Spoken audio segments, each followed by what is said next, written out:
guys.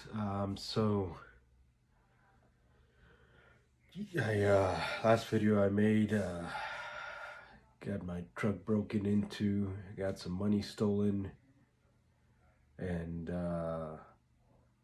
yeah, just got tired of doctors, and just kind of wasn't feeling good because I was also sick. Some of my siblings tested negative for COVID, so I don't think it was COVID because I'm feeling better right now.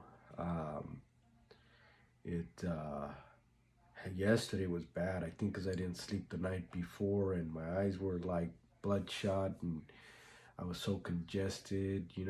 Watery nose, couldn't breathe, and took a Tylenol at night. I think it helped, and went to sleep a little bit more, and I woke up feeling a little bit better. I think tomorrow I'll feel probably 75% or maybe even 100%. Today I feel like 70%,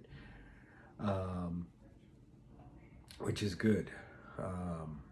But yeah, so because I felt so good today, and I've been having a lot of trouble because I believe that might not have a job anymore because doctors who were helping me before don't want to no longer help me for some reason. But that's how it's been. you know um, I've got like a hospital record of like 3,000 pages, different hospitals, different doctors, emergency room visits, like 16 times, urgent care visits, just, But today, because I felt so good, I said, shit, forget it. I'm just gonna go ahead and give it another try, like I always do. I always say, hey, um, I'm gonna run into some good doctors, or I'm gonna see how far I can take it. And if nothing happens, nothing happens. At the end of the day, I'm not lying. So, can't hurt. I'm not making this stuff up. I didn't all of a sudden wake up, 3 years ago and say, let me look up something that gives side effects and try to claim that I have these side effects to try to get some sort of an advantage, because if anything, it's a disadvantage. Um, and if I did, I probably would have looked up something better, like asbestos or something that people are actually getting credited for, or some sort of medicine that fucks you up. But you know, weren't my intentions. But like I said, I woke up and made a bunch of calls, made a bunch of doctor's visits, seeing a new doctor tomorrow, seeing my primary doctor. I was seeing him because, he's not really helping me with a lot, but he's the one I stayed consistently seeing. And I'm going to try to do the peripheral neuropathy test because I was told to do that before because, I think they said I showed symptoms. And I think the doctor I saw last week, who kind of said that he's seen this a lot and he treats a lot of patients that have tendonitis because of the Cipro. I think he diagnosed me with Achilles tendonitis, which, thinking about it, I got pain all over my body. They say it's not fibromyalgia. They can't do tests for fibromyalgia, but they keep saying it's not, that it's something that mimics fibromyalgia. Doesn't make sense. So if I don't have fibromyalgia, could it be that maybe all the tendons in my body hurt? Because I read that you got tendons all over the place. Could it be that? Because, yeah, I mean, if I start to walk, around the block, my Achilles he'll start to kill me. If I Today I tried picking up some stuff and putting it in shelves, and my arms started to hurt. In the beginning, when this first happened, I went to church and to pray, because I know God has helped me through this and will continue to help us. And God and the Virgin Mary, she's back there. But I remember just thinking, how can people not believe me? People raising their hands to give praise, and I couldn't do this for more than 2 seconds. It hurt so bad. it was like if I had him up for 10 days straight, like that bad. And it's just crazy, you know. But I have some opportunities, I guess. I don't know. I'm gonna have to find something to do. You know, I might have to find a new job. I see everything as an opportunity. You know, I was asking today on the 24/7 chat. Was it today? I think it was today. I was asking, you know, do any of you have any physical labor jobs? Because you know, if I do have to start doing physical labor, um, you know, I wonder how my body would react. Would it be better for me? Don't think it would be better, but can I survive? I know I'll survive, but am I gonna be in hell? That's what I don't want to be in hell. I mean, it was hell to do my office job. I was in pain. I was feeling something.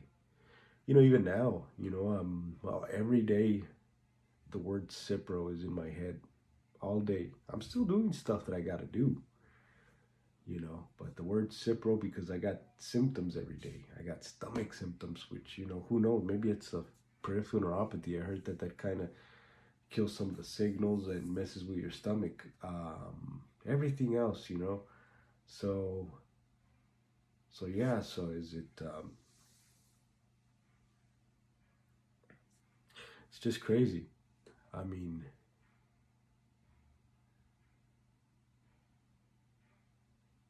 lose my train of thought sometimes.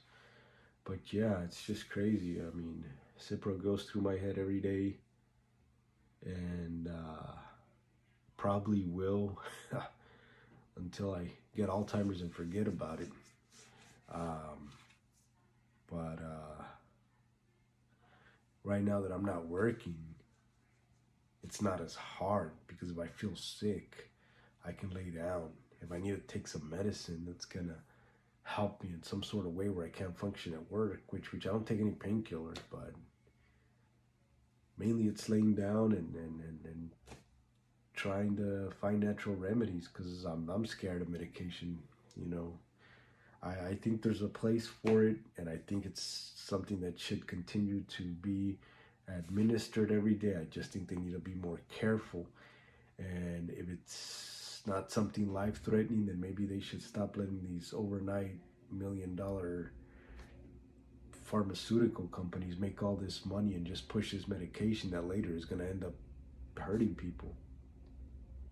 But you know, maybe they do that because they know that the population needs to be decreased because there's too many people in this world. But what we need to do is maybe find a way to control that and without hurting people. I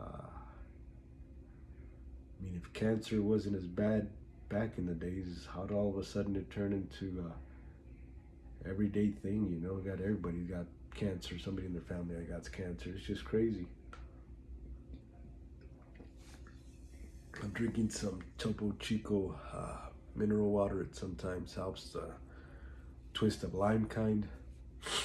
Um, yeah, today I got a little bit more of a bump. You know, it wasn't such a bad thing. You know, yeah, yes. Was it yesterday? Yes, was it yesterday? My window got broken. I think it was yesterday. I don't know. Maybe it was the day before. Yeah, I think it was the day before. I don't remember. But you know, window cost me $50. My brother found it. Usually they're $100. He put it on there, so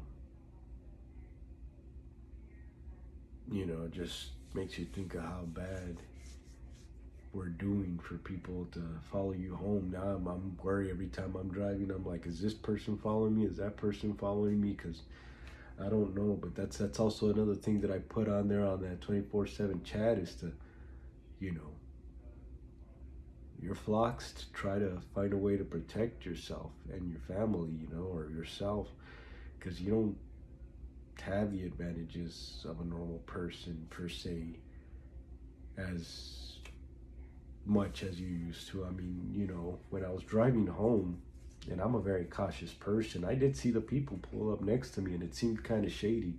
And they had windows so dark that I couldn't see inside their vehicle. I mean, I could not see in there, which is illegal. But anyways, I said, I'm leaving. They haven't done nothing, and just probably being paranoid. Well, I was driving and telling my brother, bad news that I got from the doctor, and wasn't thinking about it. If I would have maybe paid more attention, I would have seen they were following me. Maybe they were good at it. Maybe I couldn't have told they were following me. And also today, besides making all these appointments, I again said I'm gonna give that rheumatologist another chance. Said, hey, I'm gonna call them. Maybe they won't treat me bad this time.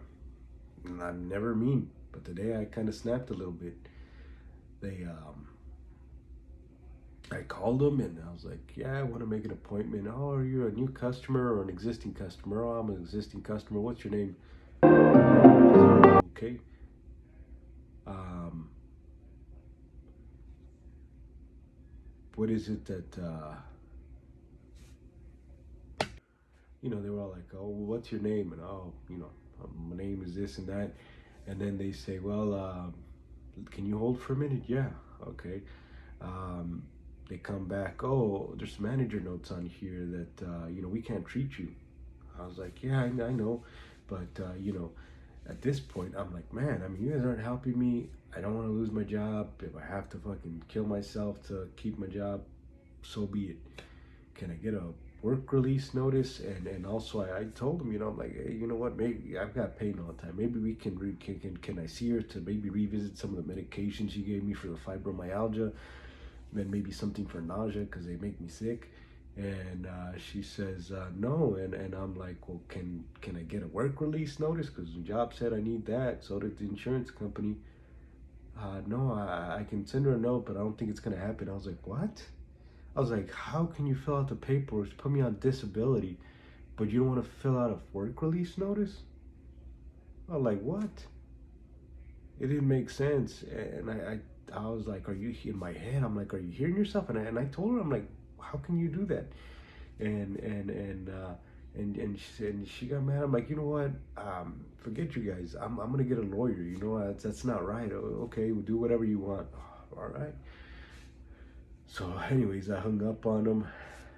Told my spouse, my wife, and she was there. She said she didn't hear it, but she was there. And an hour later, she's like, "Give me their number. I'm gonna call them and talk to them." And it's like, yeah, deal with somebody who's not going through some shit. Maybe they can think of better ways of telling you to go screw yourselves or something. But anyway, she talked to him nicely, and I think she had him on. She had him on speaker, and it was a totally different conversation. It was like speaking to the principal or speaking to the cops. They were very polite. And yes, what is that? Is that a letter? Do you just send it to us and then we'll fill? I was like, what? Why'd you put me through hell, knowing that I'm already going through hell, and I've never been nothing but nice to these people. This is the first time, and I didn't even really snap. I'm just like, you know what? I'm gonna get a lawyer. That's not right. Which I did try, but I don't think I can sue them for that. And I did give him a bad review, and then I started looking at the reviews, and some of the people on there were saying the same thing. This guy all of a sudden stopped treatment, or it was just a lot of bad reviews. And I think they dropped to like 3 point something stars from like 4.8, which might not affect them because when I went there, they had nothing but old people, and they can do whatever they want with old people. I was like the only young customer I ever saw there, which is probably why they said, you know what, we're not gonna figure anything out with this guy. He's just not gonna make us any money. He's not gonna do things our way, and not that I wouldn't do things their way, but I mean, what can I do? I mean, I was giving them the full right to treat me, and I guess they just said, hey, this is not an easy fix. We don't just got to change a filter with this guy. Might need to change the transmission, so have someone else deal with it. Hey, we can no longer treat you. And the worst thing is the nurses have attitude, and they make it seem like I did something to them, but yeah, so that's a bummer. But one door closes, you get the key to another. So hopefully I can do something with these with this new doctor and with the other doctor. Well, he kind of passed the torch to this doctor, the one that the foot doctor that diagnosed me with tendonitis of the Achilles heels. And so yeah, so hopefully this other doctor here will do something. I don't even know how to approach him, you know. I'm weary of telling them everything. Usually I always tell them, hey, I've gone through all this and that, and I've got 1,000 pages. I think that kind of scares them off. So I'm gonna try to limit what I tell them and see where it goes. Yeah, I mean, wish I knew how some of the other Floxies were living, you know. I only really talked to like 2, and you know, they have a different scenario. So I won't like to hear from some of you, maybe even talk to some of you, you know, just email me, maybe I can put you on one of the videos on the phone or something, you know,